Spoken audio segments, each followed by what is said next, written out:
안녕하십니까, 이진선입니다.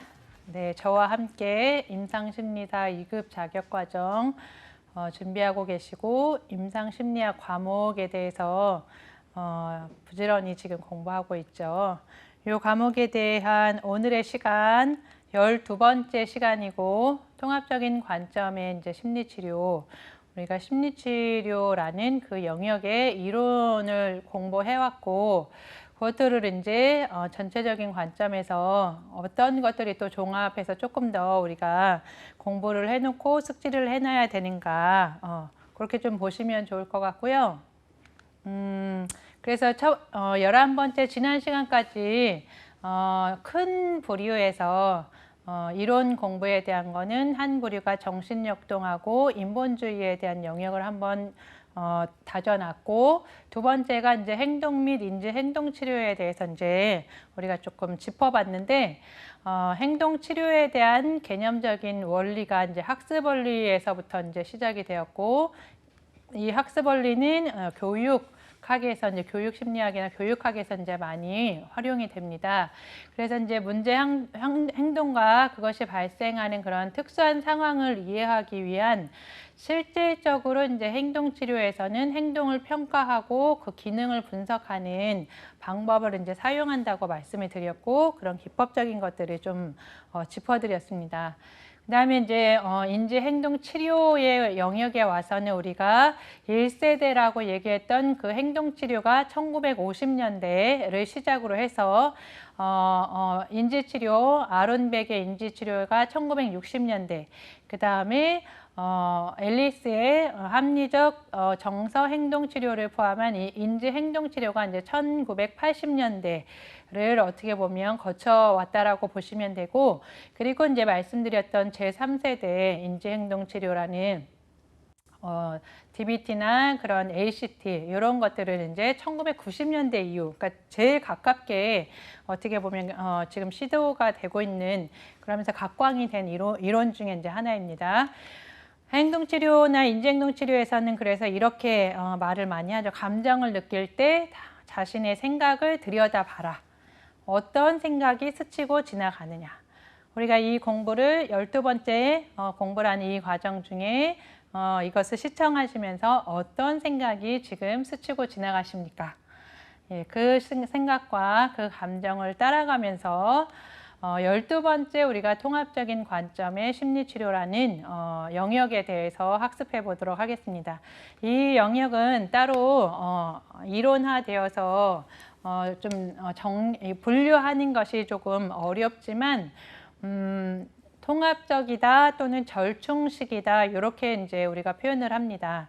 그 부분에 대한 개념과, 그리고 이제 이론적인 범이론적인 접근이나 다중양식, 이렇게 사용되어 있는 이론들이 어떤 것들이 있는지, 그리고 통합적인 관점이라고 볼 수 없는 대안적인 그런 개입, 그러니까 개인 심리 내적인 그런 어떤 영역과 더불어 임상 심리사로서의 그 영역에 개인 심리 영역이 아닌 집단 치료나 이제 가족 치료, 이런 쪽에도 많이 영향력을 미치고 그 치료에도 임하기 때문에, 그 영역의 범주에서는 어떤 것들을 우리가 좀 개념화하고 이해해야 되는가, 그것을 이제 준비해서 우리가 이 시간 좀 보려고 합니다. 그래서 다음 보시면 통합적인 접근이라는 이 절충적인 접근이라는 거는 어떤 개념의 용어를 이것을 외우시기보다는 우리가 지금까지 배워왔던 정신분석, 대상관계, 그리고 이 행동치료, 인지행동치료, 이런 이론 하나하나 개개인의 이론들을 한 내담자를 이해하기 위해서 하나의 이론을 나는 가지고 이해하고 접목한다. 이렇게 해서는 우려가 있고 한계가 있으며 그렇게 해서도 이해할 수 없습니다. 그래서 이제 우리가 처음에 한 개인을 이해할 때도 전체로서의 개인을 이해한다라고 말씀을 드렸죠. 그래서 한 내담자가 현재 고민하고 있는 그 문제에 대해서 이 내담자로 둘러싸여 있는 그런 여러 가지 조건들을 하나의 이론이 아니라 이 내담자에게 적절한 적용이 될 수 있는 그런 치료적인 요법들을 결합하고 그 두세 가지의 이론들을 조합해서 통합적으로 어떻게 보면 접근해 간다. 그러니까 나는 어떻게 보면 이론을 선호하는 이론을 정신분석을 테마로 가지고 있어도 이 내담자의 비합리적인 신념이나 역기능적인 신념을 이해하기 위해서는 인지행동적인 치료가 같이 필요하고, 그리고 현재 지금 여기에서 일어나는 관계를 중심으로 이 내담자의 미해결 과제를 같이 조금 탐색하는 게슈탈트를 접근한다든지 하는 것에 대한 통합적인 절충적인 그런 이해가 필요하다라는 내용이라고 보시면 되겠습니다. 그래서 다음 보시면 첫 번째 준비한 프로차스카라는 분과 이 동료들이 모여서 범이론적인 접근이다 이렇게 해서 하나의 이론을 만들었는데, 그 이론에 대한 어떤 내용은 한 내담자를 변화하는 데 있어서는 이 준비하는 과정이 필요하다, 이 단계가 필요하다. 그러니까 상담에 임하는 데 있어서도 이 상담을 내가 하고 싶어서 왔지만 지금 준비가 되지 않고 때가 되지 않았다. 그러면 내가 그 다음엔 좀 준비가 되더라. 이런 것들의 일목요연한 그런 어떤 그런 과정에 대한 변화 모델을 이제 만들었다라고 보시면 되는데, 그게 변화의 5단계라고 얘기를 하고, 그 부분을 확인해서 상담의 기저선에 이 내담자가 어느 단계에 지금 있구나, 그거를 이제 인식하고 그 단계에서 내담자가 보여지는 그 태도나 현상, 이런 것들에 적절하게 따라갈 수 있는 개입이 필요하다는 거죠. 그래서 이 범이론적인 접근은 사별과 같은 그런 다양한 유형의 심리적인 문제 또는 의학적인 문제를 다루는 영역에서 관심을 가지고 있고, 약물 남용이나 알코올 의존, 그 외 사회적인 문제에서도 적용이 되고 있습니다. 그래서 요 5단계에 대한 그림을 먼저 확인을 보시면, 5단계라고 말씀을 드렸잖아요. 전숙고, 요 숙고라는 이 생각하는 요 단계를 이전이라고 말하는 전숙고 단계. 내가 변화가 필요한가, 필요하지 않은가. 그 다음에 숙고 단계. 두 번째 숙고 단계로 넘어와서 그 다음에 이제 세 번째가 이제 이렇게 오시면 화살표 방향 따라오시면 준비 단계. 그 다음에 실행 단계. 그 다음에 유지 단계. 이렇게 이제 5개의 모델이 변화가 계속 반복적으로 이루어진다. 근데 재발이 일어나면 다시 악순환이 일어나겠죠. 근데 유지가 되면 그 과정이 이제 종료가 일어나겠죠. 이 그림에서 보여주는 5단계를 조금 더 이제 풀어서 말씀을 드리면, 전숙고 단계, 밑에 보이는 숙고 단계의 이전 앞 단계다라고 말하는 전숙고 단계는 동기가 없어요. 여기에서는 동기가 없는 단계로 내담자가 변화를 고려하고 있지 않은, 변화하는 것을 거부하는 단계예요. 그러니까 이 단계에 있는 사람이 상담 현장에 오는 것도 쉽지 않을 뿐더러 이 단계에 있을 때에는 이 사람을 공감하기도 어렵고 이 사람을 상담 현장으로 내용으로 끌어들이기도 어렵겠죠. 그래서 이 사람은 상당히 방어적이고 타인을 비난하는 그런 내 탓 아니고 남 탓이고 상황 탓이기 때문에 내가 지금 힘들다.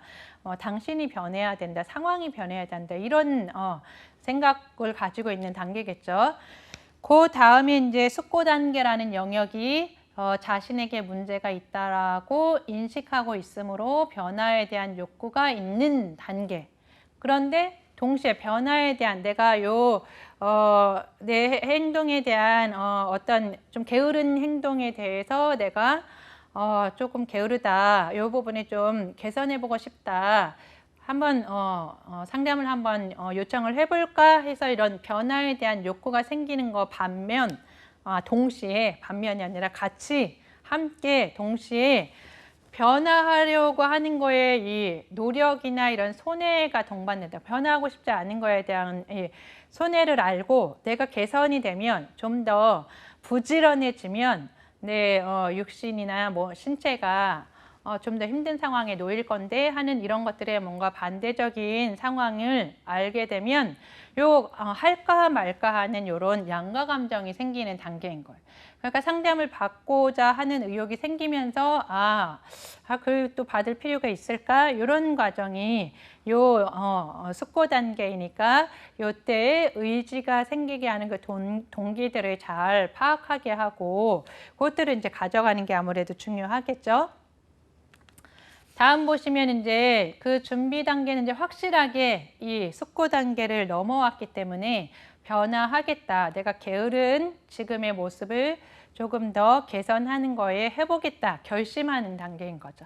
그러니까 의지가 조금 더 세워졌죠. 이 단계는 아무래도 개입과 전략이 상담에서 같이 예를 들어서 이제 복식이든 그런 거에서 과제를 내주거나 스스로 이제 자기 감찰을 해오게 아까 우리가 말씀드린 인지치료에서 자동적인 사고 기록지나 이런 과제를 부여하면 이 단계에서는 이제 잘 해갖고 오는 단계인 거죠. 그리고 이제 실행 단계에서는 변화를 하기 위해서 노력하는 단계.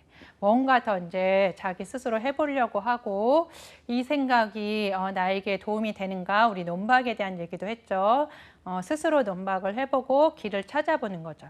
그리고 그 변화가 지속이 되고 유지되는 단계를 우리가 유지 단계라고 합니다.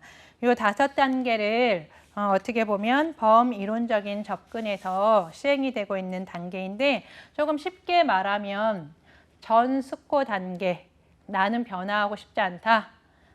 숙고 단계, 변화에 대해서 갈까 말까 생각 중이다. 준비 단계, 나는 변화를 결심하고 준비하고 있다. 실행 단계, 나는 변화를 실행하고 있다. 노력하고 있다. 유지 단계, 나는 변화하였다.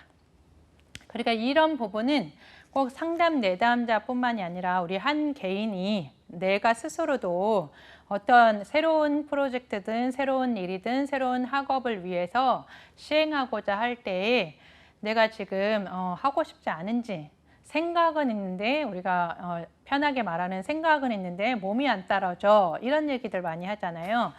그런 것처럼 어느 단계에 진입해 있어서 그 생각이나 정서나 행동이 이루어져 있는지를 보게 하는 거죠. 그래서 이제 요 단계에서 각각의 단계에서 중요한 점검 포인트가 우리가 어떤 촉진 질문이나 핵심 질문이 중요하잖아요. 그래서 전 숙고 단계 변화하고 싶지 않다. 이럴 때 당신이 무엇을 했나? 그때에 드는 생각은 어떤 생각이 들었는가? 그 생각과 더불어 변하고 싶지 않다라고 하는 그 지점에서는 어떤 느낌을 가지고 있는가? 요거를 단계별로 물어보면서 이제 탐색을 하는 거죠. 그 내가 준비 단계나 실행 단계는 내가 이제 직접 노력하고 조금 더 적극적인 단계이잖아요. 그래서 그때 단계마다에서도 당신이 한 주 동안 무엇을 해보셨나요? 그것을 하시면서 어떤 생각이 드셨나요? 그런 해보는 경험과 그 나에게 떠오른 그 생각은 나한테 어떤 느낌을 주던가요? 이렇게 이제 점검을 하면서 이 전략 단계들을 거쳐서 어떻게 보면 변화하지 않았던 그 자신의 패턴을, 습관을 유지하게 하는 거죠. 그런 것을 우리가 이 프라차스카의 와 동료들이 함께 이렇게 구축해 놓은 범이론적인 접근이다. 이렇게 이제 하나 보시면 되고요. 다음 보시면 두 번째 많이 나오는 내용 중에 하나가 이제 기출에서도 많이 나옵니다. 그런데 이것도 마찬가지로 우리가 하나하나를 잘 알고 계시면 상담 현장에서도 그리고 내 개인을 이해하는 데서도 상당히 많은 도움이 됩니다. 그래서 라자루스의 이제 다중양식 또는 중다양식 이런 치료라고 얘기를 하는데 내담자들의 이제 성격과 그들이 가진 문제를 이해하기 위해서 사회학습 이론, 우리가 아까 학습 이론 얘기했고 거기에 이제 사회 문화 맥락적인 요인들을 같이 사용한 접근법. 그래서 요 심리치료의 요 방법은 목표나 평가나 그런 치료적인 기법 이런 것을 이제 강조하고 있습니다. 그래서 이제 하나의 이론과 여러 이론들의 치료적인 기술에 근거하고 있기 때문에 기술적인 절충주의다. 이렇게 얘기를 합니다. 절충식 접근, 절충식 관점 이런 얘기를 이제 한다고 말씀드렸죠. 그런 개념에서 여러 가지 이론들이 기술과 연결이 되어서 하나의 접근 방법이다라고 보시면 되고, 여기에 해당하는 양식이라는 거는 7가지 측면에서 이것들을 이제 종합적으로 평가를 합니다. 그것을 이제 줄임말로 베이직 아이디 양식이라고 얘기를 하는데, 실질적으로 이 관점을 가지고 내담자를 파악하기도 하고 심리적인 그런 심리치료의 목표를 세우기도 합니다. 그래서 이 7가지 양식을 가지고 가장 우선적인 문제가 무엇인지를 파악하고 그에게 맞는 그런 최상의 치료법, 전략 이런 것들을 이제 찾아내는 과정이라고 보시면 되겠습니다. 그래서 우리가 지금부터는 그 7가지 하나하나가 무엇을 의미하는가 그것을 정리해 보도록 하겠습니다. 그래서 베이직 아이디 양식의 B, 이거는 이제 비헤이비어 행동의 그 첫자의 행동을 의미합니다. 그래서 관찰하고 측정할 수 있는 행위나 습관, 그 다음에 반응 등을 주로 이제 외연적인 행동들에 관한 것이고, 우리가 말하는 섭식, 그 다음에 음주, 흡연, 그런 자기 통제 이런 관련된 문제를 포함한 행동에 관련된 영역이어서 이 영역에 탐색하거나 같이 이제 그 영역을 조금 주의 기울일 때 당신이 변화하고 싶은 것이 무엇이냐, 우리가 구체적인 목표나 이런 거를 얘기할 때 구체화 시켜야 된다고 얘기를 많이 드렸습니다. 그래서 당신이 변하고 싶은 것이 무엇이고 당신은 얼마나 적극적입니까? 이 행동을 개선하기 위해서 당신은 어떤 행동을 시작하고 싶습니까? 이런 이제 핵심적인 질문을 따라가셔서 이 행동에 대한 양식을 탐색하고 점검을 합니다. 두 번째, 베이직 아이디의 A, 어펙트 정서 영역입니다. 다양한 정서와 그다음에 감정, 기분에 대한 기분에 관한 것이겠죠. 그래서 개인에게 지배적인 그런 문제적인 감정, 그 다음에 내담자들이 스스로를 통제할 수 없다고 느끼는 감정.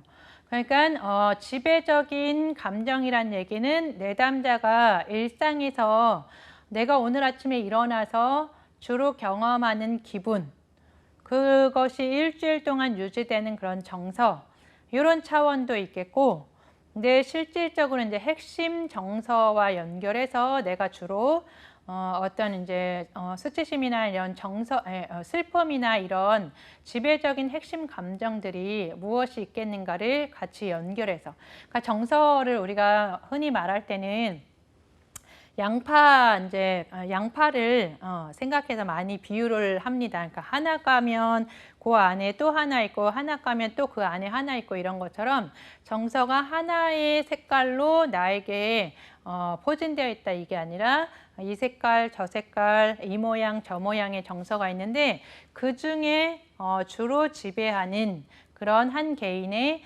주 정서와 핵심 정서가 어떤 것들이 있는가, 그리고 스스로 그거를 조절하거나 통제할 수 없다라고 느끼는 그런 감정들, 이런 것들, 두려움이나 불안이나 이런 것들에 대한 범주가 여기에 속하겠죠.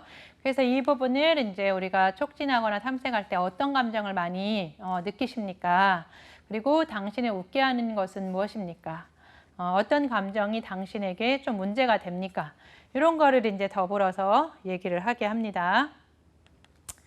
세 번째 베이직 아이디 양식의 S, 센세이션이라고 하는 감각 측면인데, 이제 기본적으로 감각이라는 거는 현실을 자신이 경험하는 있는 그대로의 현실을 시각, 눈으로 보는 거, 귀로 듣는 거, 그 다음에 내가 맛을 느끼는 거, 이런 오감에 대한 감각을 우리가 감각이라고 하고, 그 감각을 내 머릿속에서 들어와서 해석하는 거, 의미를 부여해서 해석하는 과정을 우리가 지각이라고 합니다.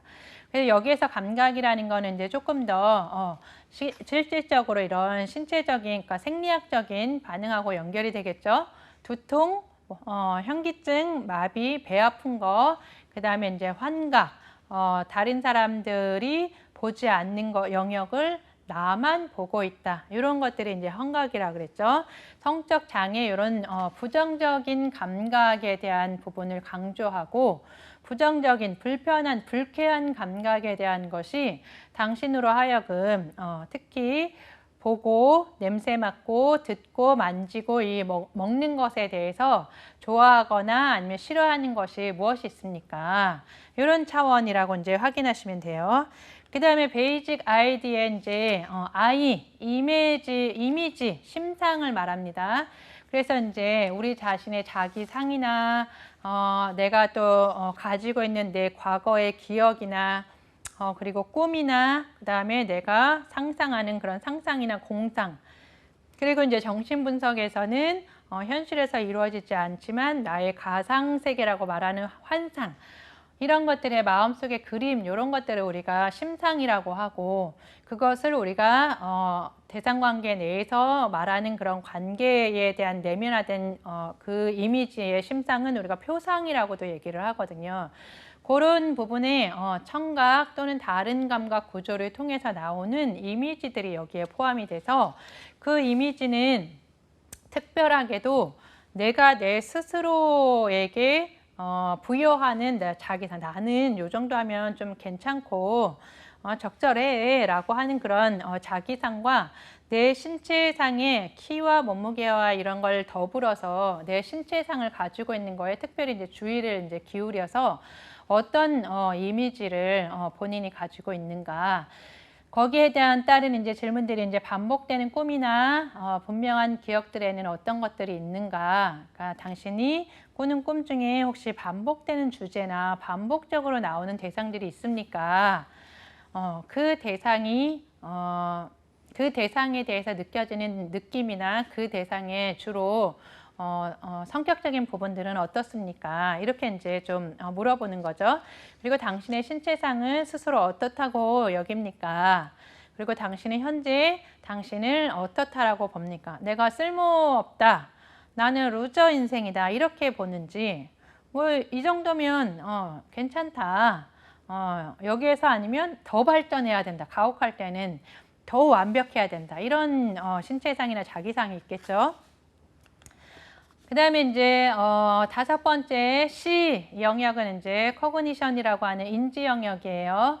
여기는 기본적으로 스스로 가지고 있는 한 개인의 가치나 태도나 그런 신념을 형성하는 그런 한 개인이 가지고 있는 철학이나 신념이나 생각, 이런 것들이 이제 포함이 되겠죠.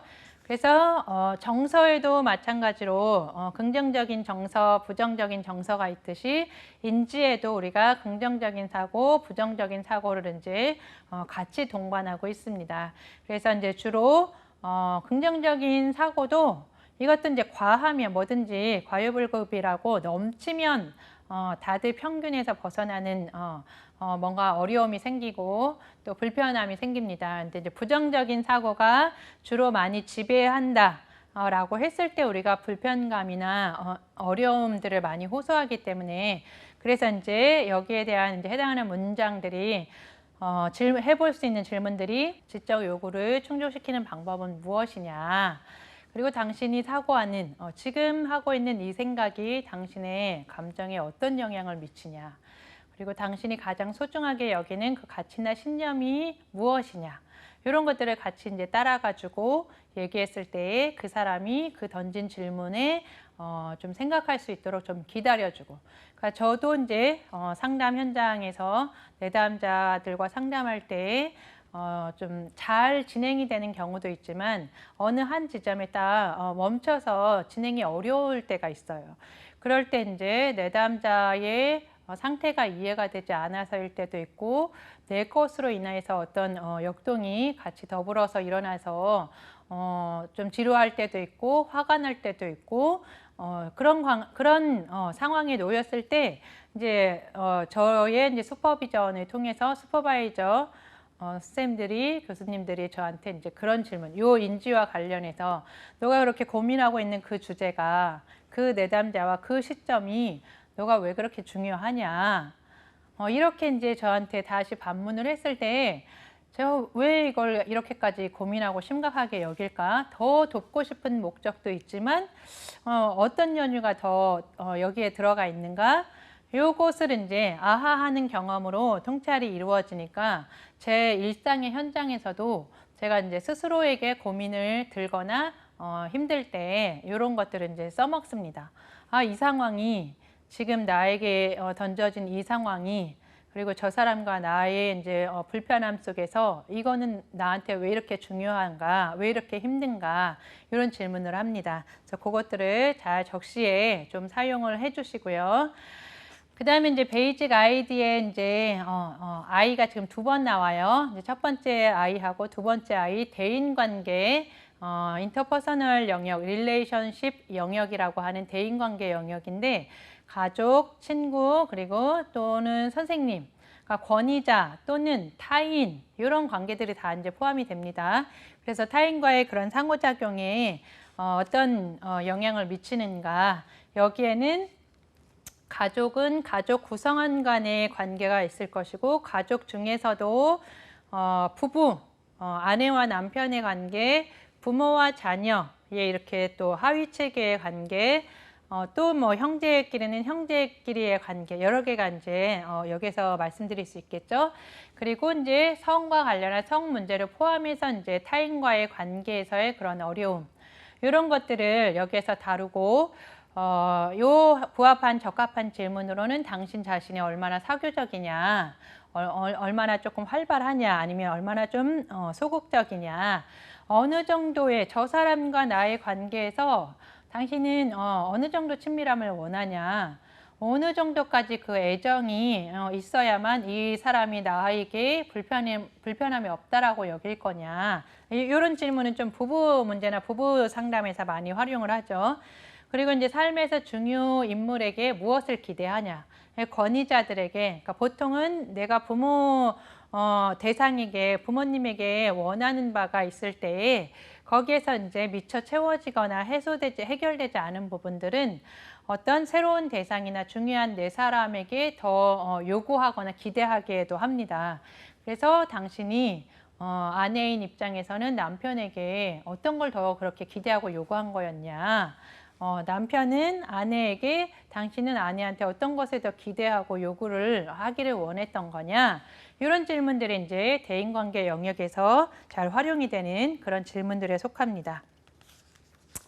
그리고 이제 다음 보시면 마지막 7가지 중에 드럭의 D, 약물, 그 다음 바이올로지의 생물학이라는 요 두 개념이 같이 합쳐진 영역이 D 영역인데 건강, 즉 건강 문제에 관한 전 영역 여기를 포함한다라고 보시면 되고 약물에 대한 그런 어떤 복용이나 이런 과정에서의 이상에 대한 약물 이상, 그러니까 그 넘어서는 과정에 대한 범주가 여기에 속한다라는 얘기인 거죠. 그러니까 아까 말씀드린 섭식 습관이나 운동 양식이나 내 건강을 내가 유지하거나 지키고 돌보는 거에 포함되는 그런 보통의 내담자가 우울해서 오면 이런 약물 생물학 측면에서의 다뤄야 되는 거는 복용하고 있는 약이 실제로 있냐 이것도 중요하고 그리고 이 건강이라는 차원에서는 당신이 그래서 잘 자고 있냐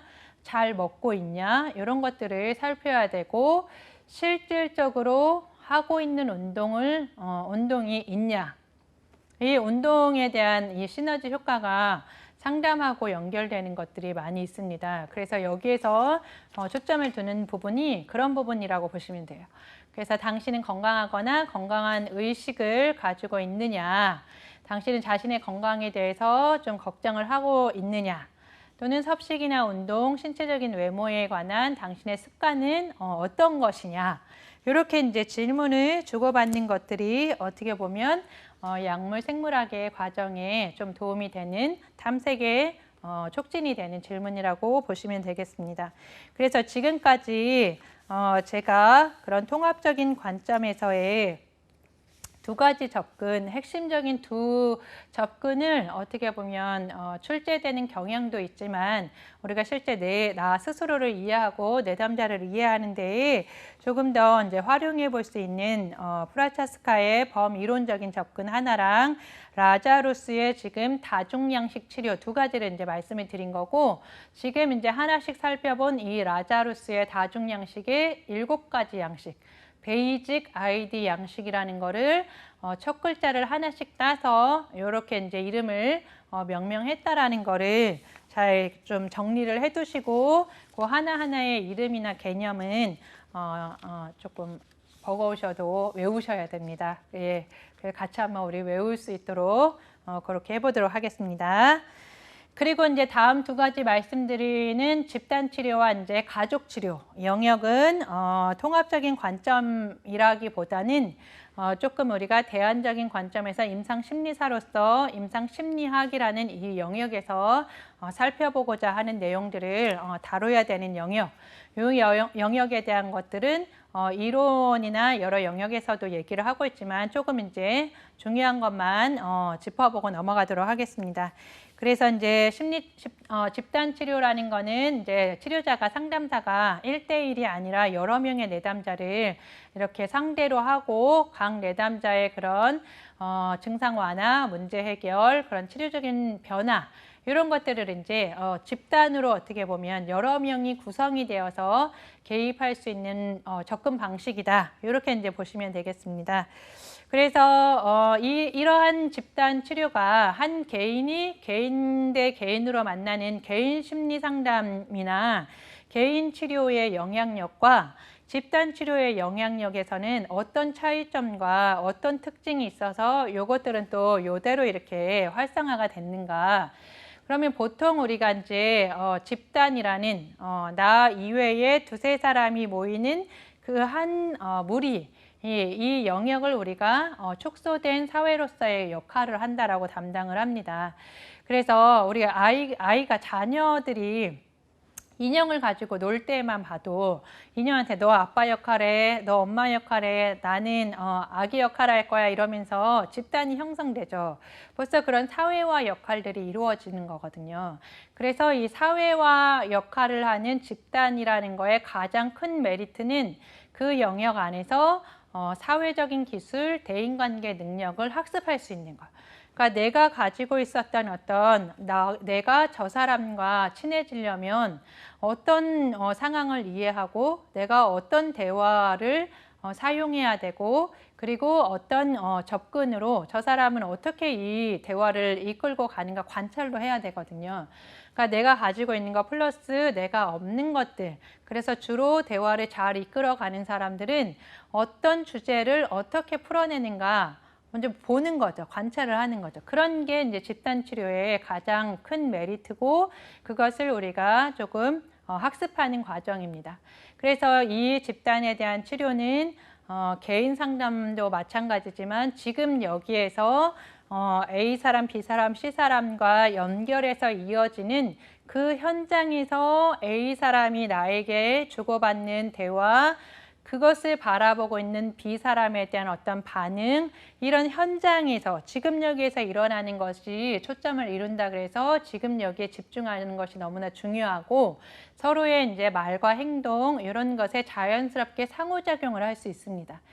그래서 이제 과거 또는 집단 밖의 사건보다는 어린 시절에 있었던 기억을 떠올린다라기보다는 지금 현재 이 사람과 주고받는 이 현장에서의 이 집단 내에 일어나는 어떤 역동이나 현상들, 나는 저 사람은 만약에 올림픽 얘기를 하고 있는데 그 올림픽 얘기를 들으면서 나는 내 어린 시절에 88 올림픽 얘기의 과거 경험을 생각하고 있다. 이거는 지금 여기에 집중하는 것이 아니라 이 얘기가 자극이 되어서 내 과거의 그 현장으로 내가 어떻게 보면 흘러간 거거든요. 저 올림픽 얘기를 하고 있는 저 사람이 얘기하는 것으로 내가 그 주제로 어떻게 반응하는지에 대한 요 초점이 이제 지금 여기에 머무르는 건데, 내가 그렇게 뭔가 부적응적인 결함, 결손이 이렇게 조금 계속 갖추어지면 현장에서 너와 나가 얘기하는 주제로 얘기하는 것이 조금 다소 어렵고 나는 계속 딴 생각하거나 과거지향적인 생각으로 좀 머물게 되거든요. 그런 것들을 이제 좀 집중하게 되고, 그리고 이제 자신의 그런 심리적인 작업에 대해서 1대1로 만났을 때는 하고 싶어도 아니면 하고 싶지 않아도 안 하고 싶을 땐 안 하고 싶은 그 저항, 방어에 대해서 또 다뤄야 되고 하는 것들이 있죠, 온전히. 근데 이제 이 집단 치료 안에서는 내가 얼마나 이제 내 얘기를 할 거냐. 그럼 내 얘기를 지금의 때에는 안 하고 싶다. 그러면 하는 것은 또 어느 정도의 양을 얘기할 거냐. 이런 거를 조금 이제 정할 수 있고 그것들에 이제 관여할 수 있다. 그거를 조절할 수 있다. 이런 게 핵심적인 이제 특징이라고 볼 수 있습니다.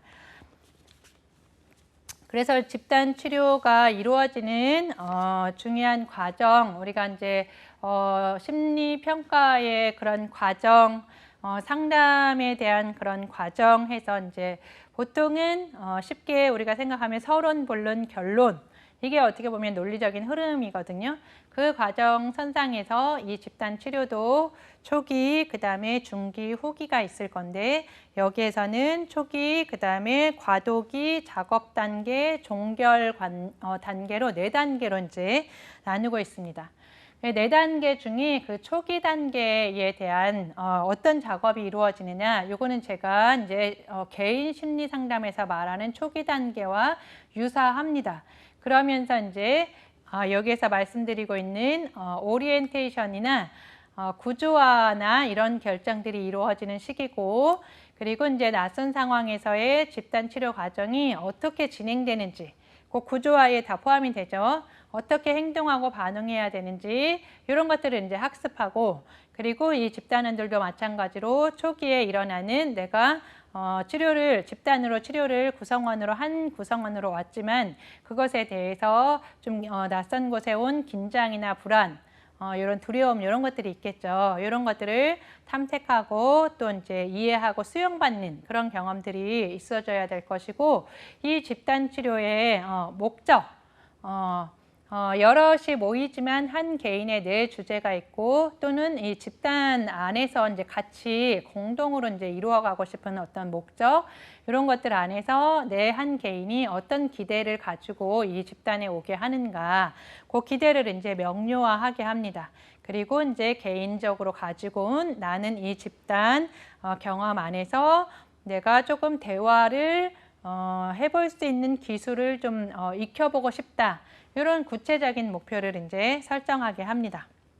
다음 단계 보시면 이제 과도기 단계로 두 번째 단계인데 작업 단계로 가는, 그러니까 내가 내 문제를 대화의 기술을 연습하고 싶다.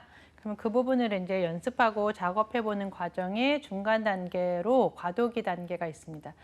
그 단계에서는 본격적인 목표를 달성하기 위해서 작업을 해가는 수준으로 진행을 해갈 건데, 사실 내가 이제 대화 기술을 연습하고 싶어요라고 하고 왔지만 여기에 쉽게 그 집단에 들어가지 못하게 하는, 그 작업을 하게 못하게 하는 그런 방해하는 그 감정이나 그 시기들이 있을 건데, 그게 여기에서 이제 불안이나 두려움이나 그런 저항이 유발이 되니 그 저항을 왜 방해하는, 치료를 협조적으로 하지 못하게 하는 것은 어떤 연유인가, 요거를 이제 탐색하는 중요한 작업 중에 이제 하나입니다.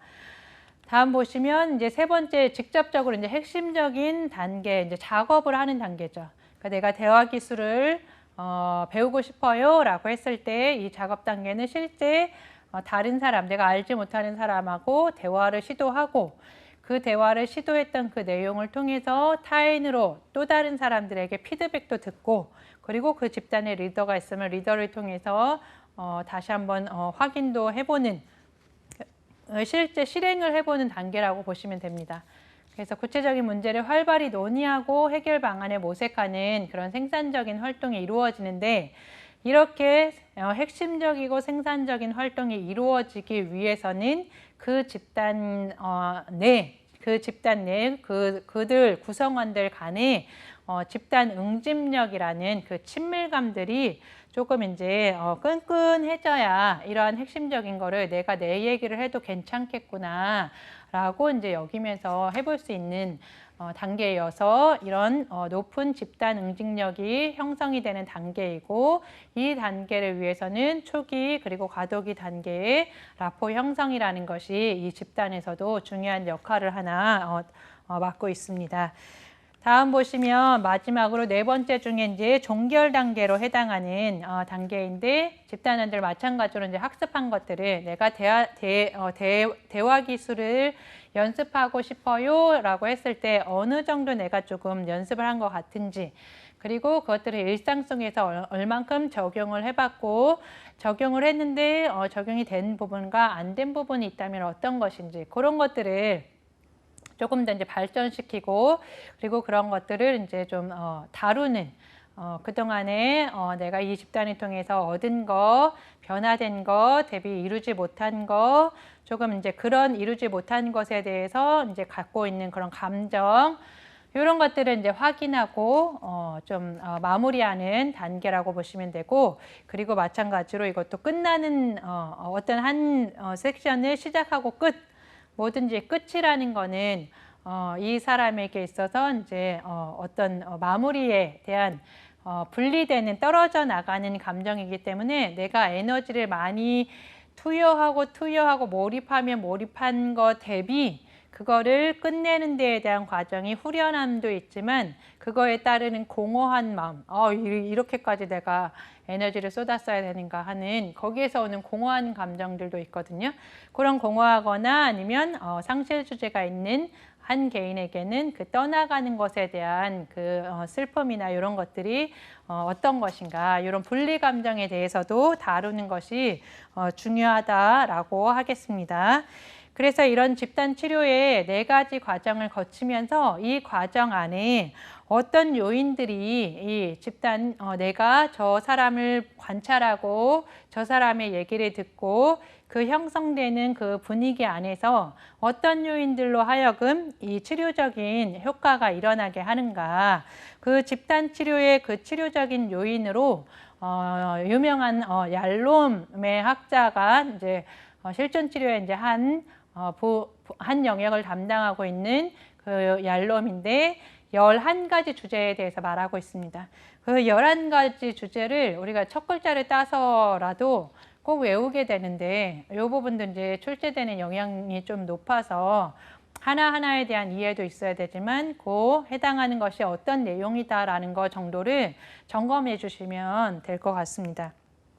그래서 11가지 중에 희망의 고치, 그러니까 내가 이 집단을 통해서 나아질 거다, 그런 긍정적인 변화를 이끌어서 가질 거다라고 하는 그런 동기를 유발하게 하고, 그리고 치료 과정에 지속적인 참여를 유도하게 하는, 치료자나 치료 방법에 대한 그런 신뢰를 갖게 하는 한 가지 희망의 고치.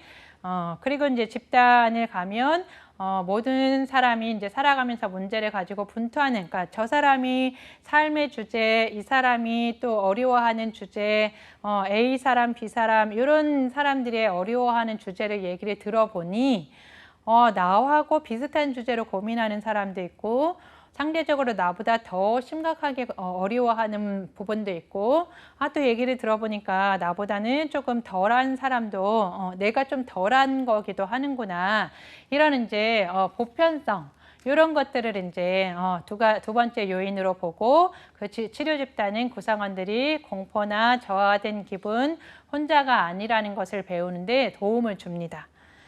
그리고 11번째 중에서 이제 세 번째 정보 전달과 이제 이타심이 있는데, 정보 전달은 다양한 방법으로 정보를, 말 그대로 정보를 전달을 하고, 집단원들이 가진 자신의 그런 증상, 그러니까 똑같은 우울을 가지고 있는 A 사람, B 사람이어도 나는 잠을 못 잔다, 밥을 못 먹는다, 이런 것들에 대한 의미나, 그래서 나는 어떤 약을 먹어봤다, A 약을 먹어보니까 좀 부작용이 있었고 B 약은 또 내가 잠을 더 못 자게 하더라, 이런 것들의 증상의 현상이든 어떤 대처 기제를 하고 있는 여러 가지 방법들에 대한 객관적인 사실들, 정보들이 오픈이 되겠죠. 그런 것들을 이제 정보 전달이라고 하고, 이타심이라는 거는 내가 저 사람이 고민하고 있는 주제를 나도 아파봤기 때문에 그 심정을 이해하거나 공감하기도 하죠.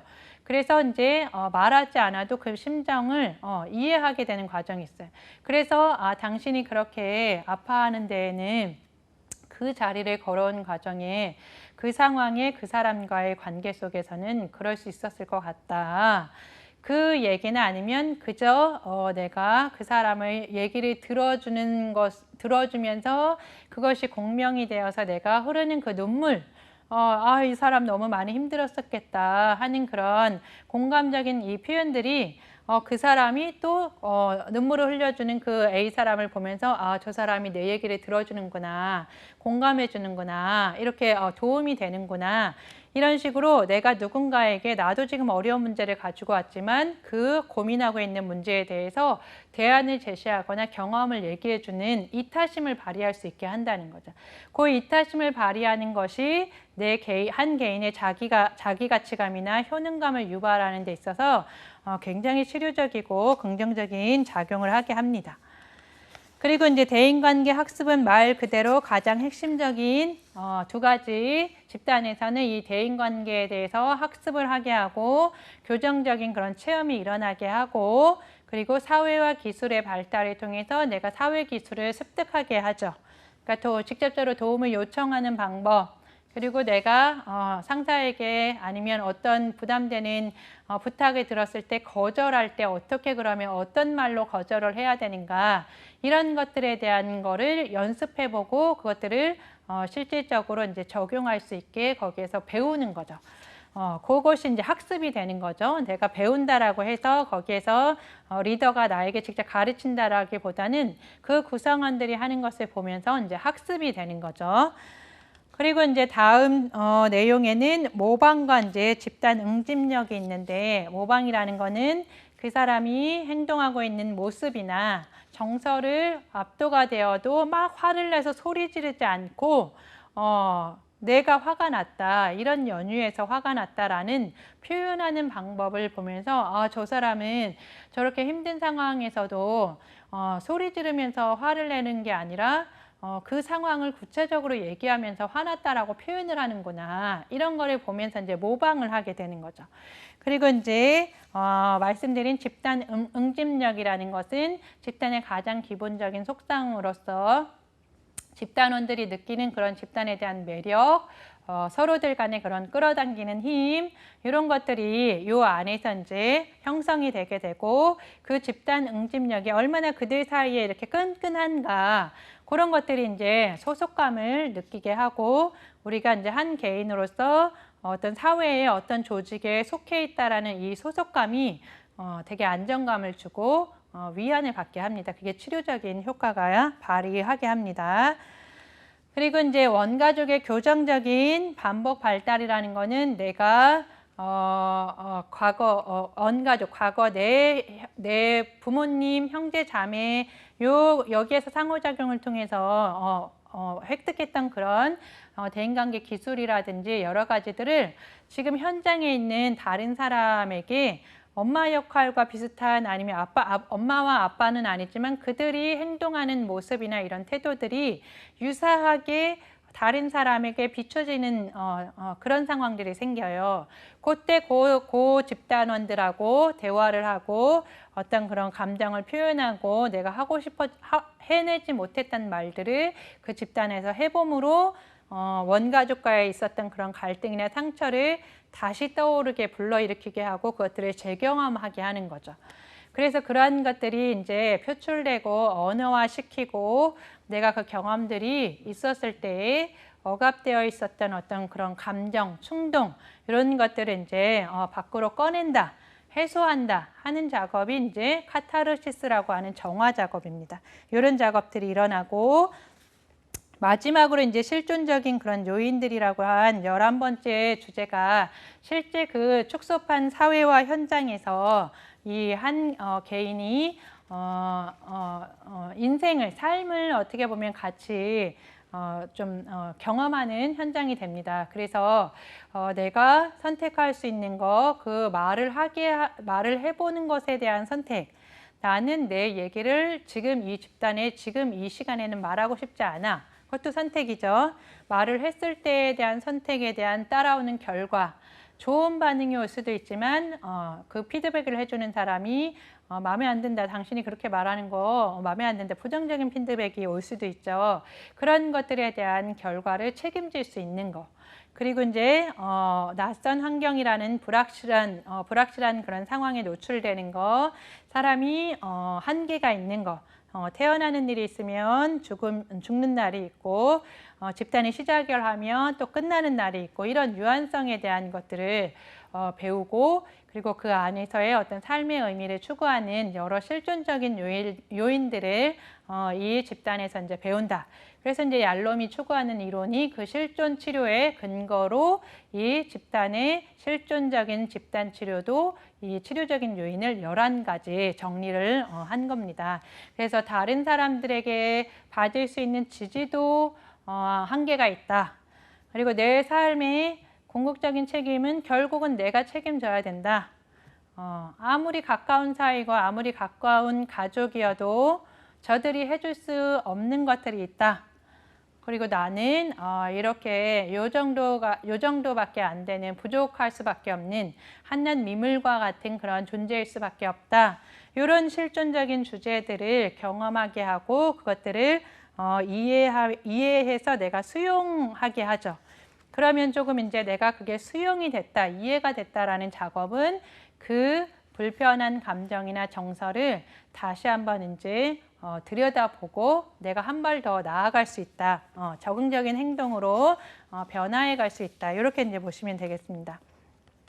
그리고 이제 마지막 가족 치료 현장에 대한 영역은 우리가 확인된 그런 환자의 표출 문제라고 하는 요 영역에서 집단에서는 집단 간의 사회화 경험의 상호작용인데, 가족 치료는 가족 간의 이제 상호작용이나 의사소통 이런 것에서의 이제 병리적인 패턴에 의해서 어떤 이상 문제나 부정에 대한 그런 문제들이 일어난다라고 보시면 되고, 그렇기 때문에 한 사람을 구성하고 있는 그런 체계 이론이나 체계 영역으로 이 기법으로 이제 이해를 해 주셔야 되고, 그 가족을 이제 평가하는 어떤 가족 사정, 가족을 평가하는 과정의 도구로 가계도, 즉 가족의 형태나 구성원들이 어떻게 이루어져 있는 가계도를 사용하거나 가족 생애주기 또는 가족 순환주기 모델, 이런 것들을 이제 활용을 해서 현재 이 가족이 어떤 단계에 머무르고 있는가, 이런 거를 이제 살펴볼 수 있습니다.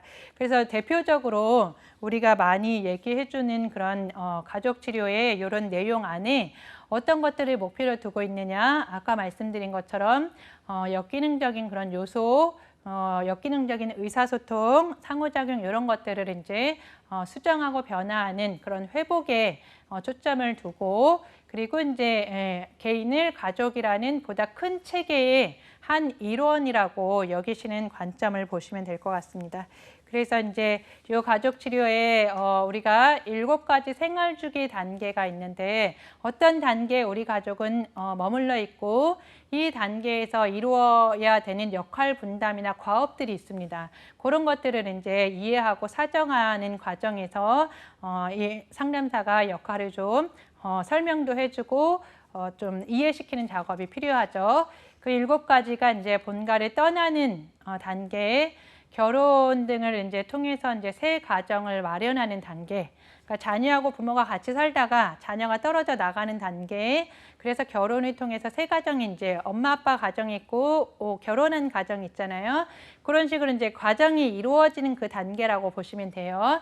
그리고 어린 자녀를 두는 그런 가정, 그 다음에 청소년 자녀를 두었을 때 그 가정에서 부여해야 되는 그런 책임과 수행들, 그리고 이후에 이제 자녀가 다시 출가하고 다 자녀가 독립해서 결혼했을 때에 중년 후기 노부부만이 해소하고 해결해야 되는 그런 과정, 그리고 노년에 이르러서는 어떤 주제를 가지고 죽음이나 이런 불가피한 현실들을 인정하고 좀 따라가야 되는 영역들이 있겠죠. 그래서 그런 생활주기 단계를 7단계를 거쳐서 그 단계 안에 가족들이 어떤 역할에 놓여 있고 어떤 위치에서 과업들을 좀 완수하고 있는가를 점검하면서 기본적으로 이제 가족치료에서 나오는 보혜는 이제 다세대 가족치료, 가족 안에서의 그런 분화 수준을 점검하는 거, 그다음에 민우친의 구조적인 가족치료의 그런 체계, 경계, 가족 사이에서의 경계에 대한 핵심, 그 다음에 이제 의사소통이 이 가족에게 주는 어떤 규칙이나 그런 유형, 이런 것들을 이제 분석하고 상호작용이 어떻게 일어나는가. 그리고 사티어의 경험적인 그런 가족 치료가 이제 조금 더 긍정적인 측면에서 이 정서적으로 어떤 관계를 좀 이루고 있는가, 그것을 활용하는 기법 중에 이제 가족 조각이나 가족 그림이나 이런 기법들을 활용하는데, 이 가족 치료의 이론을 4가지만 소개했지만 조금 더 이제 구체적인 기법들이나 내용들을 조금 보완하셔서 그 부분을 이제 좀 정리해 두시면 좋을 것 같습니다. 그래서 여기까지 우리가 통합적인 관점의 심리치료라고 말씀드린 12번째 수업 시간에 말씀드리고자 했던 영역은 어떻게 보면 다양한 임상심리치료의 요소들, 그러니까 이론적인 요인들이 어떤 한 내담자를 이해하기 위해서는 하나의 이론을 사용할 수 없고 여러 이제 절충적이고 통합적인 관점에서 그 한 내담자를 돕기 위한 그 체계들을 잘 가져와야 되고, 그 중에 이제 조금 이제 종합적으로 연결되어 있던 2가지를 우리가 어떻게 보면 범이론적인 접근이랑 다중양식에 대한 접근을 얘기 드리고, 지금 말씀 집단치료라는 것은 가족치료라는 것은 또 다른 대안적인 개입에 있어서 조금 대인 간의 상호작용, 사회화적인 기술, 가족치료는 가족 간의 상호작용에서의 어떤 패턴에 대한 변화, 이런 것에 이제 초점을 두고 개입이나 전략이 사용이 된다라고 보시면 좋겠고, 이렇게 좀 정리를 해두시면 좋을 것 같습니다. 그래서 오늘 12번째 시간은 이렇게 조금 마무리하고요. 다음 우리가 13번째 시간에는 임상심리 관련해서도 전문 영역이 있는데, 건강심리학이나 이제 신경심리학 관련한 이 특수 영역은 어디에서 또 이런 일들이 영역을 좀 담당하고 있는가, 그 부분에 대해서 배우도록 하겠습니다. 오늘 끝까지 함께 해주시느라 고생 많이 하셨습니다. 감사합니다.